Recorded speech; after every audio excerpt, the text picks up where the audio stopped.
Now this is still set up from the Red Rider movie, so it's all a bit chaotic still. I think the last crash scene is still down there, and you may recognise the set.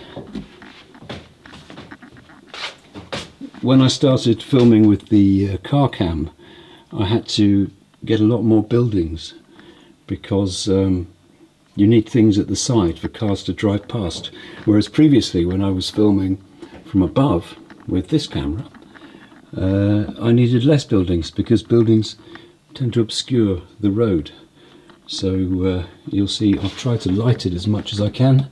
It could still do with some more light. I have to increase the brightness on the recorded footage, but here you are. This is the Matchbox Motorway world from the top view. Now what I'll do is I'll put the camera on the tripod and show you the car cam in action. This is the car cam here. At the moment it's sitting on a rooftop. I tend to do that quite a lot. I'll put the car cam on a rooftop, or I'll put it down in an alleyway to get those all-important drive-past shots. So here we go, camera on tripod. Okay, so this is car cam. If I hold it down here in the light, and maybe you can see what it is. It's a little sports camera that you would normally fit on your side of your helmet on a mountain bike. And it actually comes with these Velcro fittings, and I've attached the Velcro fittings to the base of in this case it's a Greyhound bus, and what I've done is I've put the Matchbox Motorway pegs on it, so this has become a chase car. Or if I set it on this piece of Meccano, which is just really to stop the pins, otherwise it'll topple over, and then I can put it on rooftops, so I can get all kinds of different angles. And for the slightly higher shot, I've made another Meccano bracket, and the camera, oh, bring that up, the camera can sit on there. So when it's actually on this little tripod, I get completely long shots down the high street. Now I'll show you it working.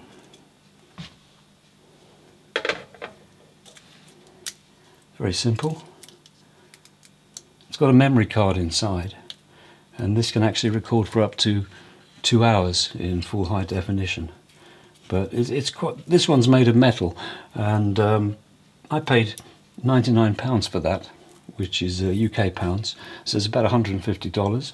Or I've seen them on eBay in plastic cases for half that price, and I'm sure they're probably just as good, but you'll be very surprised at the footage that comes off. So to turn it into a chase car, what I do, put it on the Matchbox Motorway, and what we'll do is we will take our old friend the Red Rider again, and I place it just in front of the camera. I've just got to move some things out of the way. There was a bit of carnage last time. Now I'll just check everything's turned on. There we go.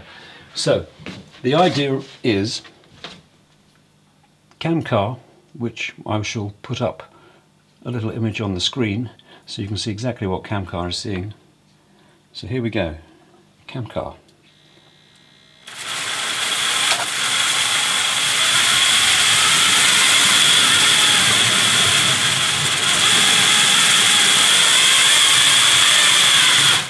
Ooh, there we go.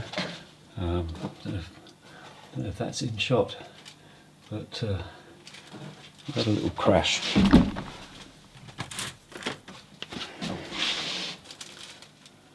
Here comes cam car. Oh, another crash. See, this is still debris from the previous filming. I haven't been round and cleared things off yet.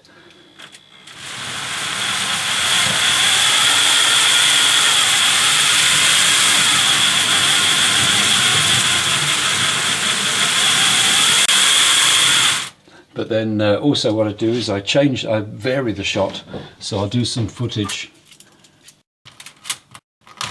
The Red Rider.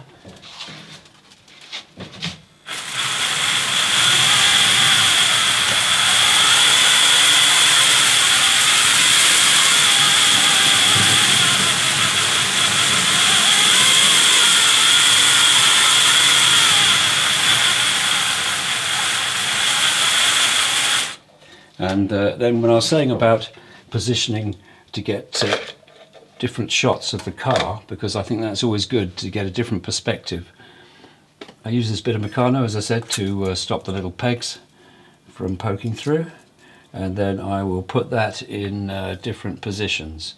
Let's put that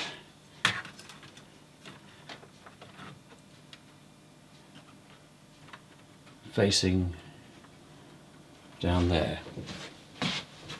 So the idea of the camera now is I should get a long shot of the car coming down, except this lorry's going to be just in the way a wee bit.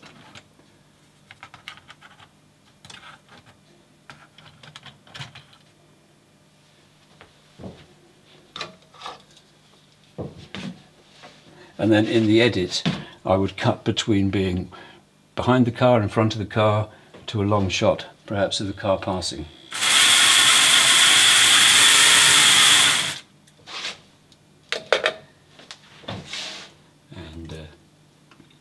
Change the camera angle again.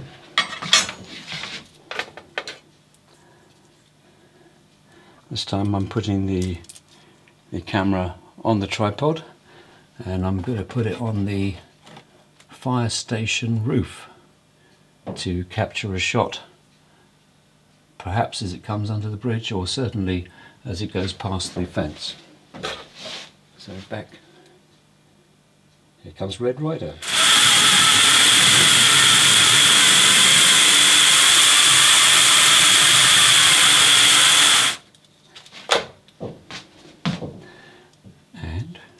My final shot will be my all-important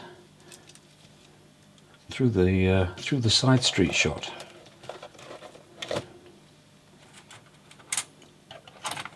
And to make this interesting, I think we'll have a Lotus Europa halfway through a turn-in. So there we go. Move the Red Rider back so he can get a bit of a run.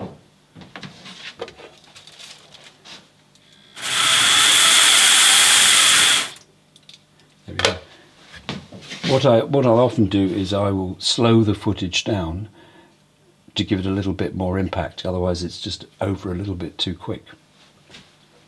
You do it all in different sections, so if I'm planning a car crash I would set all the cars out knowing that when something hit them it would push that way and push that way. And then I would just decide whether I was going to film it from the front or from the back or from a rooftop.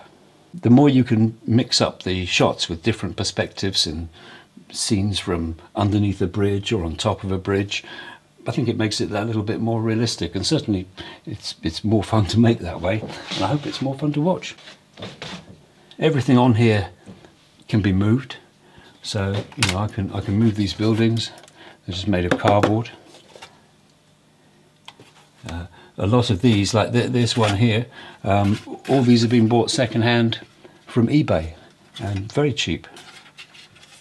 I mean, they are a bit broken, but for what I want, they're absolutely perfect. So that goes there. This, the Matchbox Garage, I actually made from bits of old wood, and I cut out the name from an old catalogue. This here is from a Hornby station that was broken, but as you'll see inside it's just cardboard. This is in fact an old Lynx box, but quite effective when you film it down at toy level. So when you've done all your filming, you take your little camera, and this has got a mini USB socket in the back, so I can access the little memory card inside without actually having to take it out, and I just plug that straight into the USB of my computer. Comes up on the computer as a removable drive, and then you open up the folder and it's got the movies inside. So when you've done that, you then open up a movie editing program, and in my case I'm using Sony Vegas, but you could use iMovie or Windows Movie Maker. Anything that allows you to drag in all the frames and to be able to drag them in for editing. Now editing is when you just take the sequence you want. Now this filming is from the beginning of the Red Rider, which is the front of the garage scene, and it's 1 minute 44 long. So I obviously didn't use all of that. I think I used about 30 seconds, and I think the 30 seconds is here. So I'll show you. So you drag your footage in, and the first stage is the editing. Don't worry about anything else at the moment. Just edit the chunks you want and put them all in line.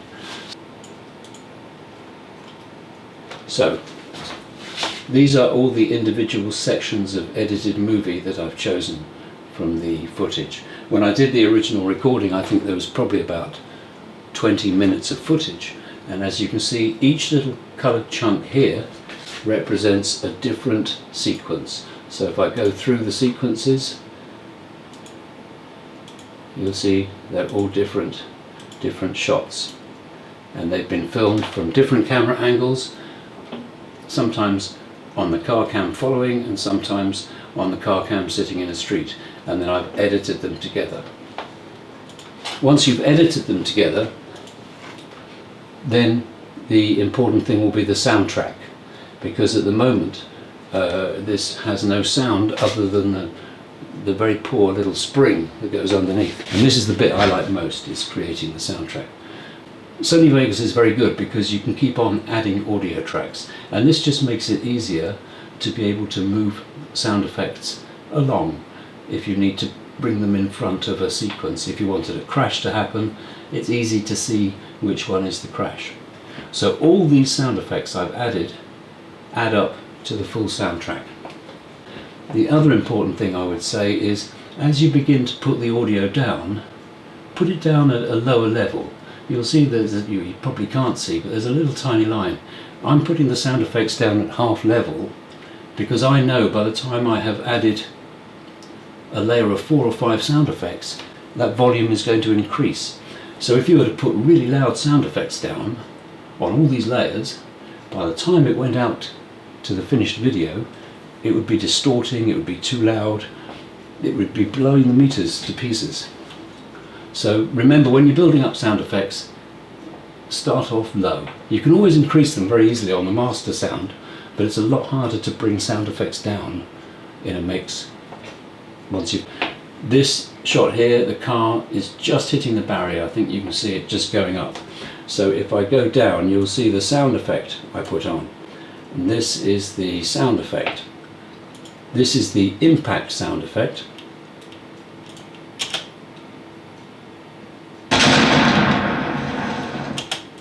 And what I did was I added a little sound here, which is a metallic ting, because I wanted to make it sound as if the metal post had hit something.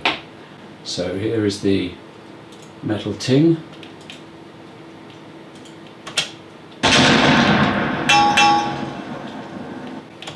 So you can distinctively hear a crash and a ting ting, which on its own sounds a bit dull, but when you begin to put it with the picture,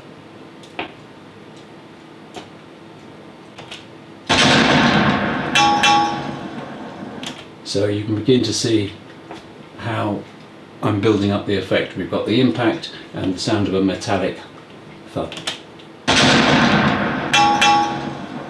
So, but that's not good enough on its own. You have to sort of add in all of the other sound effects, which are the car accelerating sound, and then it all becomes a little bit more real.